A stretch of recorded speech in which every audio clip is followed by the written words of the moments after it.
Aujourd'hui, nous allons commencer un voyage extraordinaire. Nous allons parler d'une île fascinante, un endroit qui fait vibrer le monde entier, un lieu dont le simple nom évoque des images de cartes postales, une musique enivrante et une douceur de vivre incomparable. Je veux bien sûr parler de Cuba. Mais ne tirez pas de conclusions trop hâtives. Oubliez un instant les superbes brochures touristiques et les clichés exagérés des agences de voyage. Aujourd'hui, nous allons lever le voile sur ces mystères. En tant que créateur, cela fait des années que j'analyse les dynamiques de notre monde.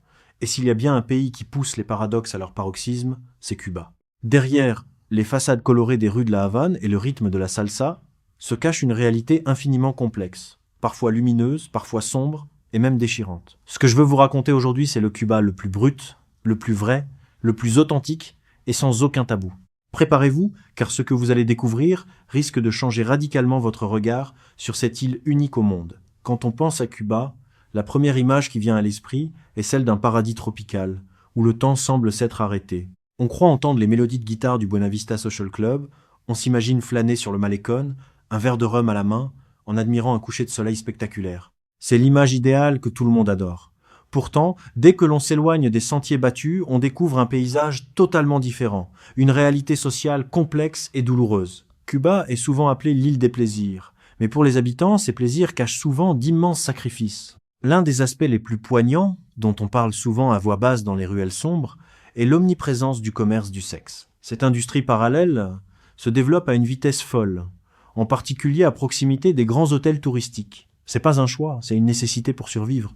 Face à un effondrement économique sans précédent et à une pauvreté qui ronge le quotidien, de nombreuses femmes, et parfois de très jeunes filles, se retrouvent piégées dans ce marché invisible. Pour les touristes de passage, ce n'est parfois qu'une aventure exotique, une illusion de séduction, mais la vérité derrière ce miroir aux alouettes est brisante. Ce commerce s'adresse presque exclusivement à une clientèle étrangère, créant un fossé moral et économique immense entre les visiteurs et les locaux. Le plus tragique dans cette histoire est de voir à quel point la détresse financière peut détruire les structures familiales les plus solides. Dans certains cas, la pression est si forte que les membres d'une famille, poussés à bout par la faim et le désespoir, finissent par fermer les yeux ou même encourager ces pratiques pour assurer la survie du foyer. C'est une blessure sociale profonde, un secret de polichinelle qui montre jusqu'où l'être humain peut être acculé lorsque tout le système s'effondre. Cuba reste une terre magnifique, une destination qui touche l'âme, mais on ne peut pas l'aimer sincèrement sans regarder en face la souffrance qui cohabite avec la beauté de ses paysages.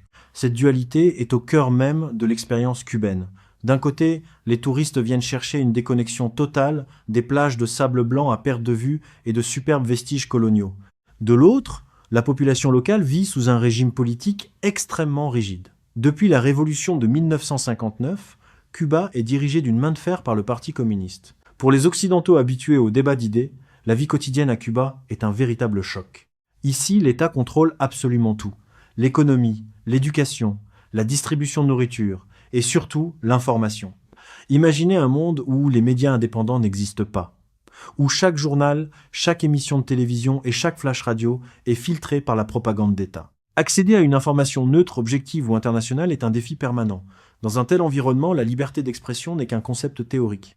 Exprimer son désaccord, critiquer ouvertement les décisions du gouvernement ou réclamer des réformes constitutionnelles n'est pas un débat démocratique. C'est un crime passible de lourdes peines. Les voix dissidentes sont souvent emprisonnées, isolées et finalement réduites au silence. Dans ce système centralisé où les ressources manquent, la corruption est profondément enracinée, elle grippe les rouages de l'administration et rend la vie des citoyens encore plus étouffante. Les Cubains vivent sous une surveillance constante, ce qui contraste violemment avec l'ambiance légère ressentie par les voyageurs. Dès que l'on parle d'argent, ce décalage entre le monde des touristes et celui des Cubains devient flagrant. Quand vous voyagez à travers le monde, vous avez l'habitude d'utiliser votre carte bancaire, de payer sans contact ou de retirer du cash en quelques secondes à un distributeur. À Cuba, oubliez tout cela. Vous entrez dans une dimension temporelle différente où l'argent liquide est le roi absolu, mais un roi imprévisible. L'histoire monétaire de l'île est un véritable casse-tête qui perturbe des générations de touristes.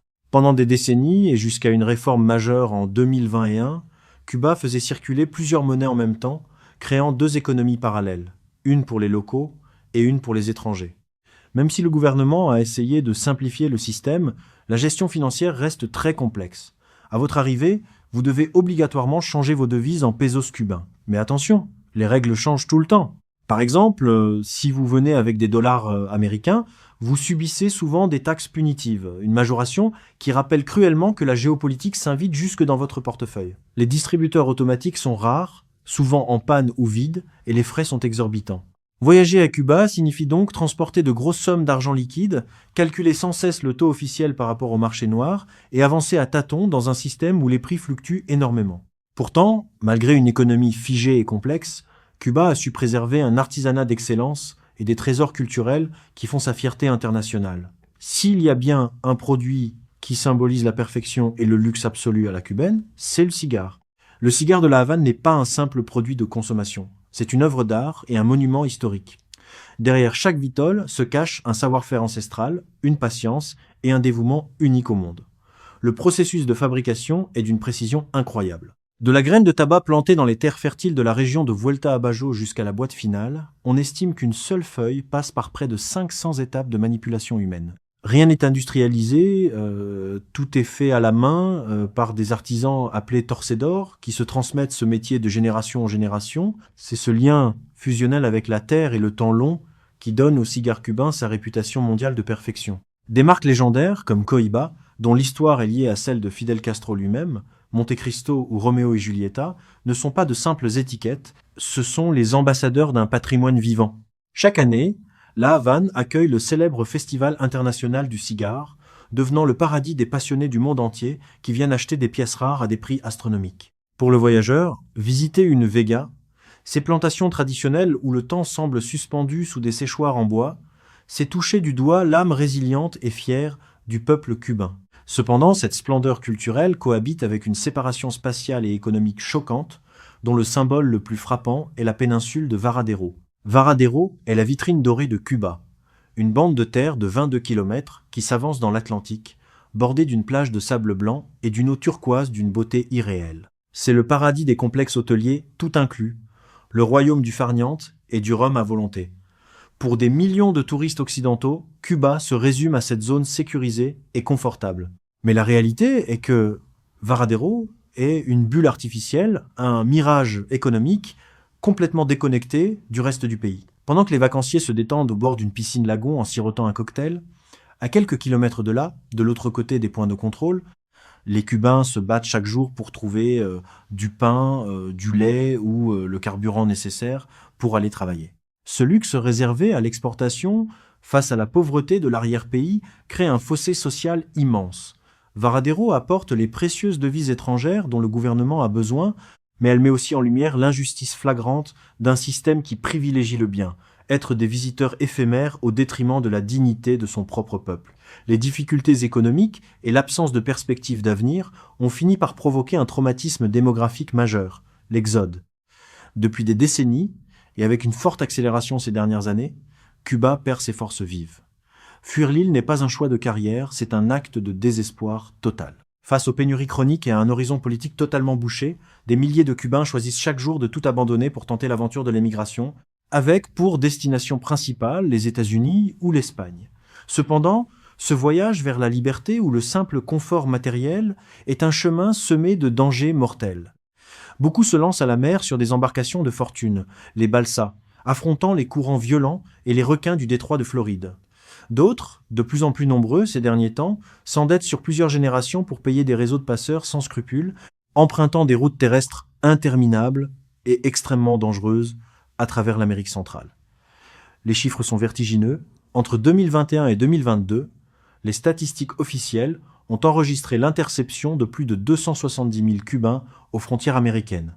Pensez-y, c'est l'équivalent d'une ville entière qui disparaît. Cet exode massif a un impact dévastateur sur la société. Ce sont les jeunes, les diplômés, les médecins et les ingénieurs qui s'en vont, ce qui accélère le vieillissement de la population et brise des millions de familles, séparées par l'océan et les politiques migratoires. En vous promenant dans les villes et les campagnes de Cuba, vous ressentirez un autre contraste frappant, une sorte de distorsion temporelle qui marque le paysage visuel du pays. Ici, la modernité et les technologies de pointe semblent inaccessibles. À cause du manque de transport public fiable et du prix exorbitant des véhicules motorisés, la vie quotidienne des Cubains semble s'être arrêtée dans le passé. À la campagne, et même dans les rues de certaines capitales provinciales, il est tout à fait normal de voir des calèches ou des groupes de bicyclettes anciennes servir de taxis informels ou de transport de marchandises. Certains touristes s'empressent de photographier ces scènes en y voyant un charme pittoresque et authentique. Mais en réalité, c'est le reflet direct d'une pénurie systémique.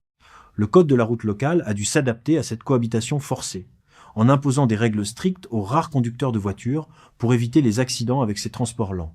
C'est une circulation urbaine unique, où le klaxon d'une vieille berline répond au bruit des sabots sur un asphalte abîmé, rappelant à chaque instant que le pays fonctionne en mode survie, avec les moyens du bord. Si les infrastructures de transport semblent bloquées au siècle dernier, la situation des infrastructures technologiques et de l'accès au réseau Internet mondial est tout aussi frappante. À notre époque où Internet est considéré presque partout comme un droit fondamental, un outil de travail et de communication universel, Cuba fait figure d'exception. L'histoire d'Internet à Cuba est une suite de restrictions et de retards technologiques hallucinants. Pensez qu'il a fallu attendre l'année 2018 pour que les citoyens aient légalement le droit d'avoir une connexion Internet sur leur téléphone portable. Avant cela, se connecter était un parcours du combattant ou une affaire d'espionnage. Il fallait acheter des cartes à gratter du gouvernement et se rassembler dans des parcs ou sur des places publiques, les seuls endroits équipés de bornes Wi-Fi, pour espérer capter un signal souvent saturé et instable. Aujourd'hui encore, avoir Internet à la maison reste un luxe inaccessible pour la grande majorité de la population. Les tarifs horaires fixés par l'opérateur d'État sont exorbitants par rapport au salaire moyen cubain, faisant d'Internet une dépense somptueuse. De plus, la censure politique est omniprésente. Le gouvernement filtre et bloque régulièrement l'accès à de nombreux sites d'information indépendants ainsi qu'aux applications de communication courantes. Pour contourner cette barrière numérique, les Cubains ont développé un système d'une ingéniosité incroyable, le paquet et le paquette. Chaque semaine, un réseau clandestin distribue à travers toute l'île des disques durs externes et des clés USB remplies de séries, de films, de musique, d'actualités et de tutoriels téléchargés à l'étranger. C'est l'Internet hors ligne, une solution solidaire et locale pour rester connecté au reste du monde malgré l'isolement imposé par le régime. Tout cela nous amène au cœur du problème cubain, la crise économique structurelle qui étouffe l'île depuis des années et qui semble ne jamais vouloir finir. Cuba vit sous perfusion, subissant les vagues successives de chocs extérieurs sans jamais avoir les ressources pour y faire face.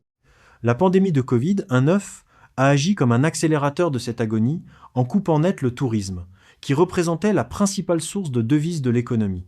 En même temps, l'industrie sucrière, qui fut autrefois la gloire historique et la richesse de la nation, s'est effondrée à cause du manque de pièces de rechange, d'engrais et de modernisation des infrastructures.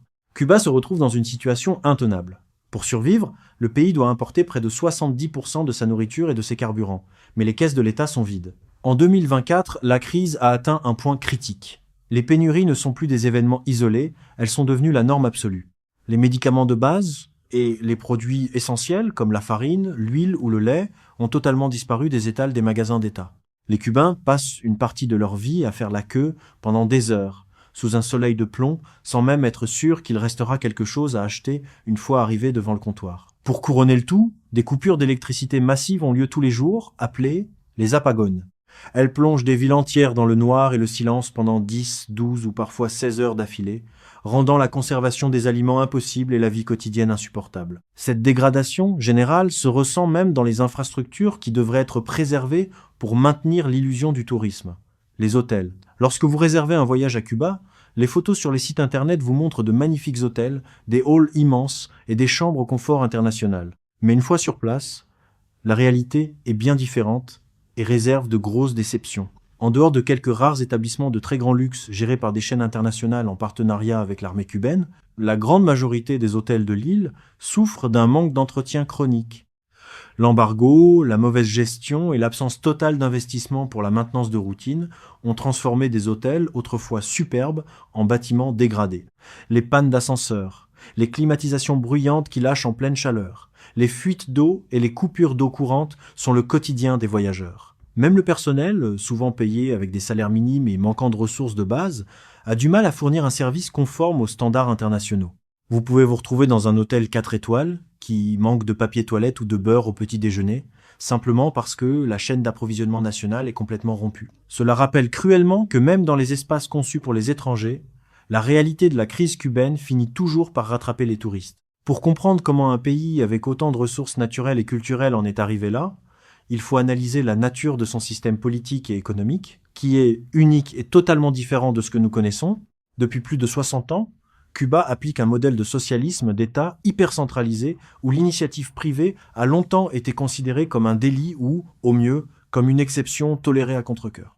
Presque toute la population active est ou a été employée par l'État, recevant des salaires très faibles payés en pesos locaux qui ne permettent pas de couvrir les besoins de base. Ce contrôle absolu sur l'économie a étouffé toute possibilité d'innovation, d'entrepreneuriat ou de développement personnel. Le gouvernement décide de ce qui doit être produit, importé, distribué, et à quel prix. Ce manque de liberté économique a créé une dépendance générale, la population comptant entièrement sur les rations distribuées via la libreta, un carnet de rationnement dont les quantités n'ont cessé de diminuer au fil des ans pour ne représenter aujourd'hui que quelques jours de nourriture par mois. Alors que les touristes peuvent s'offrir de grands repas, du rhum de qualité et des cigares de collection, les citoyens cubains doivent faire preuve d'une imagination incroyable et d'illégalité quotidienne juste pour mettre un plat de riz et de haricots noirs sur la table. Ce contraste est choquant et même indécent. Cette opposition idéologique et économique se retrouve parfois dans des détails du quotidien qui prennent une immense importance symbolique, comme l'histoire du Coca-Cola sur l'île. Le Coca-Cola est le symbole par excellence du capitalisme américain, de la société de consommation et de l'influence culturelle des États-Unis. Après la Révolution, les entreprises américaines ont été nationalisées sans compensation, ce qui a déclenché le fameux embargo commercial américain, le bloqueo. En réponse, cette célèbre boisson gazeuse a été officiellement interdite sur l'île pendant près de 60 ans. Ne pas avoir de Coca-Cola à Cuba n'était pas seulement une conséquence de la rupture des relations commerciales, c'était une affirmation politique, un acte de résistance du régime castriste. Pour remplacer le géant américain, les Cubains ont créé leur propre alternative nationale, la Tucola. Moins chère et produite localement, elle est devenue la boisson officielle des tables cubaines. Même si, avec le rapprochement partiel sous l'ère Obama et l'ouverture de certains commerces privés, de vraies canettes de Coca-Cola importées clandestinement via des pays tiers ont commencé à réapparaître, leur prix reste excessif pour la population. Le Coca-Cola est toujours vu comme un produit de luxe, une rareté qui rappelle à quel point les choix géopolitiques d'un gouvernement peuvent influencer les moindres détails du quotidien d'un peuple. Mais s'il y a bien un symbole visuel, une image qui résume Cuba dans l'imaginaire collectif mondial, c'est son incroyable musée de l'automobile à ciel ouvert. Les rues de la Havane sont célèbres dans le monde entier pour ces milliers de voitures américaines des années 50, des Allemands drones qui continuent de rouler chaque jour en laissant derrière elles un nuage de fumée noire. Des Chevrolet, des Ford, des Cadillac, des Buick aux couleurs pastel éclatantes qui semblent sortir tout droit d'un film d'époque. L'origine de cette situation est, là encore, politique. Après la mise en place de l'embargo américain, importer des véhicules neufs des États-Unis et de la plupart des pays occidentaux est devenu impossible. Les Cubains ont dû continuer à utiliser les voitures présentes sur l'île au moment de la Révolution. Face à l'impossibilité de trouver des pièces de rechange d'origine, le peuple cubain a développé un génie de la mécanique et de la débrouille, l'inventiva qui tient du miracle. Sous les capots de ces belles voitures américaines, vous ne trouverez plus les moteurs d'origine, mais des moteurs de camions soviétiques, des pièces de tracteurs ou des composants fabriqués à la main avec du matériel de récupération. Ces voitures ne sont pas entretenues par simple plaisir vintage ou pour les collectionneurs. Elles fonctionnent parce qu'elles sont indispensables au transport du pays, servant de taxi collectif pour les habitants ou de moyen de visite haut de gamme pour les touristes prêts à payer en devises pour une promenade nostalgique le long du Malecon. Elles sont le symbole ultime de la résilience cubaine. Cette capacité unique à faire fonctionner l'impossible avec presque rien. Pour terminer ce voyage et apporter des nuances à cette description complexe, il faut s'éloigner de l'agitation étouffante de la Havane et des paradis artificiels pour touristes et se tourner vers l'Orient cubain, là où tout a commencé. C'est là que se trouve Baracoa, la plus ancienne ville du pays, fondée en 1511 par le conquérant espagnol Diego Velázquez. Située à l'extrémité est de l'île, Baracoa est une perle brute qui a été protégée du temps et de la modernité grâce à un isolement géographique total. Pendant des siècles, la ville n'était accessible que par la mer, entourée de montagnes majestueuses et d'une forêt tropicale dense et impénétrable. Il a fallu attendre les années 60 et la construction d'une route suspendue spectaculaire, la Farola, pour que Baracoa soit enfin relié par la route au reste de Cuba. Cet isolement de plusieurs siècles a été sa chance. Baracoa a gardé toute son authenticité, sa culture, sa gastronomie unique, basée sur le cacao et la noix de coco, ainsi qu'une biodiversité exceptionnelle que l'on ne trouve nulle part ailleurs sur l'île. Ses plages sauvages de sable noir, ses rivières claires et la présence du mont El Yunque en arrière-plan en font un paradis pour les amoureux de nature et d'histoire. Loin des slogans politiques des grandes villes et des blocages économiques, c'est ici que l'on ressent le mieux la force tranquille, la beauté originelle et la poésie de l'âme cubaine. Cuba est un pays de paradoxes extrêmes, un endroit qui peut vous énerver le matin et vous faire pleurer d'émotion le soir. C'est une terre de contrastes violents, où la misère la plus forte cohabite avec une richesse humaine, artistique et naturelle d'une valeur inestimable. Voyager à Cuba ou chercher à comprendre ce pays signifie accepter de laisser ses idées reçues de côté pour découvrir la complexité d'un peuple qui, malgré les tempêtes de l'histoire, continue de danser, d'espérer et de vivre avec une dignité qui force l'admiration du monde entier.